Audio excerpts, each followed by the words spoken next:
Et bonjour à tous, je suis ravi de vous retrouver. Alors vous voyez, ça vous rappelle peut-être un petit peu une des premières vidéos que j'ai faites sur la chaîne, qui était une vidéo dédiée à la respiration, c'est l'exercice magique pour le diaphragme. Je vous remettrai la fiche juste ici. L'idée c'était de refaire en fait cette vidéo là et toutes les 3-4 vidéos que j'ai faites sur la respiration, parce que c'était des vidéos qui étaient très longues. La première faisait plus de 22 minutes. Alors je ne sais pas si j'arriverai à faire plus court que la première, mais en tout cas vous aurez beaucoup de choses condensées dans une seule vidéo. Donc dans la première vidéo, pour ceux qui ne l'ont pas vue encore, vous pouvez aller la visionner. Si jamais vous n'avez pas envie de la visionner, je vais faire une sorte de synthèse dans cette vidéo là. Donc dans cette vidéo on va parler de respiration et notamment du diaphragme, du rôle du diaphragme. Le diaphragme, si vous ne connaissez pas le diaphragme, c'est le muscle principal qui vous aide à respirer, en fait, qui vous permet de respirer. Si vous n'avez pas de diaphragme, vous ne pouvez pas respirer. Le rôle du diaphragme, c'est le même rôle que va avoir le piston d'une seringue. Donc vous savez, quand vous prenez une seringue, que vous aspirez un liquide avec la seringue, donc vous reculez le piston et par aspiration, vous avez de l'eau qui rentre dans la seringue. Le diaphragme, il a exactement le même rôle, c'est-à-dire que pour qu'on ait de l'air qui rentre dans les poumons, il faut qu'on crée une dépression dans les poumons. Et cette dépression, elle est créée par le diaphragme, puisque les poumons en fait reposent sur le diaphragme.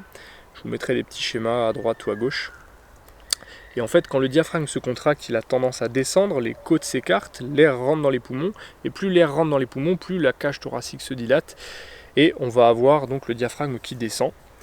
Vu que le diaphragme descend, il prend appui sur les organes qu'on a à l'intérieur du ventre. Les organes ne pouvant s'échapper par le bas, sur les côtés, par l'arrière, ils peuvent uniquement aller par l'avant. Et donc on a une distension des abdominaux qui font gonfler le ventre en fait.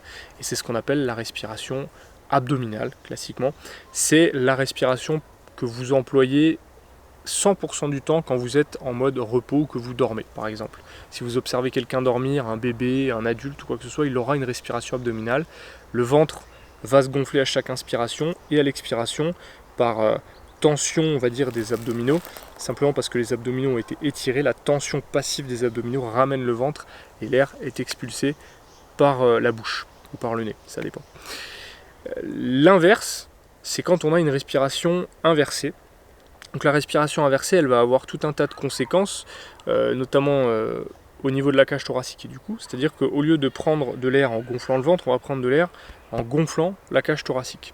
Donc en fait ça c'est pas mauvais en soi, ça c'est juste une respiration qu'on va adopter par exemple quand on va faire du sport. Quand vous faites du sport et que vous êtes essoufflé, c'est la cage thoracique qu'on gonfle d'abord pour pouvoir avoir un très gros remplissage très rapide des poumons, mais parce qu'on est essoufflé. Donc on utilise tout un tas de muscles qu'on appelle les inspirateurs accessoires qui sont au niveau du cou et au niveau de la cage thoracique. Et de trop les utiliser, ces muscles-là, on peut avoir au bout d'un moment une forme d'hypertrophie, donc le volume de ces muscles-là qui va grossir et qui va entraîner une rigidification, on va dire quelque chose d'un petit peu plus... la cage thoracique va fonctionner un petit peu plus comme un bloc, si vous voulez. Et donc ça peut entraîner évidemment des tensions au niveau de la cage thoracique, devant ou derrière, tensions un peu au niveau du cou, et un ralentissement des fois au niveau digestif, ou en tout cas un inconfort au niveau digestif, puisque le diaphragme ne vient pas brasser correctement ce qui se passe au niveau du ventre. Donc l'idée c'est de reparamétrer un petit peu, de recabler un peu le cerveau pour respirer de manière plus détendue, plus souple, en respirant avec le ventre. Donc pour respirer avec le ventre, la manière la plus simple, c'est soit de le faire en position assise, soit de le faire en position allongée sur le dos, genoux repliés. Vous mettez une main sur le ventre et le but c'est une main sur le ventre, une main sur la cage thoracique et le but ça va être de ne gonfler que le ventre quand vous prenez de l'air. Donc quand je vais prendre de l'air, j'ai mon ventre qui se gonfle et quand je souffle, j'ai mon ventre qui se rentre. Okay, si je me mets de profil pour que vous voyez, si vous regardez ma main ici, ma main elle va pas bouger. Mais par contre ma main, je vais inverser les mains, ma main qui est au niveau du ventre, elle va gonfler. Là ici ma main n'a pas bougé. Et il n'y a que ma main qui est en bas qui bouge. Ça c'est parce que mon diaphragme descend, prend appui sur mes organes et mes organes sont poussés vers l'avant.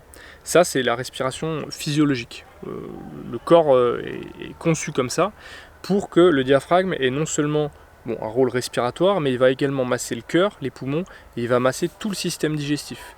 C'est également un propulseur de tout ce qui se passe au niveau du système digestif. Donc quand vous avez mangé quelque chose, quand il y a quelque chose qui se retrouve dans les intestins, en plus de la contraction de vos intestins pour propulser les matières, vous allez avoir le diaphragme qui va venir vous aider pour pousser tout ça. Et en plus, parce que c'est pas tout. Le diaphragme, il est directement câblé au système nerveux autonome, sur le système nerveux parasympathique, si vous avez suivi les vidéos précédentes. Donc le système de repos, de détente. Et donc plus vous allez respirer, plus vous allez utiliser le diaphragme, plus vous allez avoir une détente, un relâchement conscient qui va se créer. Donc premier exercice que vous allez pouvoir faire à la fois pour améliorer vos tensions, le stress que vous allez ressentir, pour améliorer votre confort physique et pour également retrouver une respiration plus ample, plus souple et qui vous permette d'être un peu plus détendu, commencez par de la respiration abdominale. Deuxième chose que je vais vous montrer, ça va être un exercice de massage au niveau du diaphragme. Ça, c'était la deuxième vidéo que je vous avais faite sur la respiration. Le massage au niveau du diaphragme, c'est très simple. On se met dans la même position que vous aviez prise pour faire de la respiration abdominale, sauf que sur l'expiration, donc quand vous allez souffler, on va venir chercher en fait les côtes et on va glisser les doigts le long des côtes. Donc on va glisser les doigts depuis la pointe du sternum jusqu'à l'extérieur sur l'expiration. Donc en gros, on va inspirer. Et quand je souffle, je vais venir glisser les doigts. On peut le faire en glissant, comme on peut très bien le faire en massant. Donc c'est-à-dire que je vais prendre un niveau, je vais passer les doigts sous les côtes et je vais venir masser tranquillement la zone sous mes côtes. Ça c'est on va dire une autre modalité, c'est quelque chose d'un petit peu plus ciblé que vous pouvez faire si jamais vous ressentez qu'il y a un côté, qu'il y a des zones qui sont plus ou moins en tension ou qui sont un petit peu plus sensibles. Donc ça c'est le deuxième exercice. Troisième exercice, on va s'intéresser à une zone qui va être dans le dos, à la jonction entre la colonne et la dernière côte. Donc je vous mettrai un schéma, pareil vous allez voir la colonne et les deux dernières côtes, elles font l'équivalent d'un toit de maison. Et nous ce qu'on va faire, c'est qu'on va se mettre juste à l'extérieur des muscles qui sont le long de la colonne et on va venir enfoncer le pouce et respirer en appuyant sur ce point là. Ça le but ça va être pareil de continuer à relâcher un peu toute la zone autour du diaphragme, donc on va relâcher la zone lombaire, on va venir mobiliser un petit peu les côtes et on va venir faire en sorte de moduler un petit peu les symptômes qu'on va avoir sur cette zone là. Donc pour trouver ces points, c'est assez simple, je vais me mettre de dos, vous m'entendrez normalement. Donc je viens placer les mains sur les hanches, les pouces ouverts, et là vous voyez si je place mes mains sur les hanches, que je laisse tomber les pouces, j'ai les pouces qui tombent pile poil dans un creux. Dans ce creux là je vais faire d'abord un côté, donc là j'ai mis ma main sur la hanche, donc j'ai mon bassin ici, mes côtes ici, et je mets ma main dans le creux, et j'ai mon pouce qui va tomber pile poil en dehors des muscles de mes lombaires dans un creux. Une fois que je suis sur ce creux là, je vais juste avoir à laisser tomber mon buste sur mon pouce, comme si je cherchais à recouvrir mon pouce. Je vais appuyer un tout petit peu avec mon pouce jusqu'à ce que je ressente quelque chose d'inconfortable. Et à partir de là, je vais juste respirer sur ce point-là jusqu'à ce que le point devienne indolore ou quasiment indolore. L'objectif, encore une fois, ça va être de moduler un peu les symptômes. Donc si par exemple vous êtes quelqu'un qui souffrait du bas du dos, que vous avez tendance à être rapidement plus ou moins essoufflé sans avoir de problème cardiaque à côté, que vous êtes en reprise de sport, que vous êtes dans une période plus ou moins stressante, bah ça c'est des points qui vont être hyper intéressants à venir stimuler. Donc 3 exercices, respiration abdominale, massage des insertions, enfin en projection des insertions du diaphragme et massage de la zone entre la dernière côte et la colonne lombaire. Donc c'est une zone qu'on appelle traditionnellement la zone de projection des piliers du diaphragme. Les piliers du diaphragme, c'est juste les zones d'insertion du diaphragme sur la colonne lombaire. Donc voilà, ça c'est vraiment 3 petites choses que vous allez pouvoir tenter, qui sont très simples à mettre en place et vous allez voir qui vont potentiellement vous libérer littéralement la zone. Donc si jamais vous souffrez de douleurs lombaires ou autres, que vous avez tendance à être dans une période plus ou moins stressante, si jamais vous avez des troubles digestifs, si jamais vous avez des douleurs milieu, haut du dos, bah pareil, tous ces exercices-là vont être bénéfiques pour vous. Ces exercices qui peuvent être appliqués pour quasiment tout le monde, on va dire.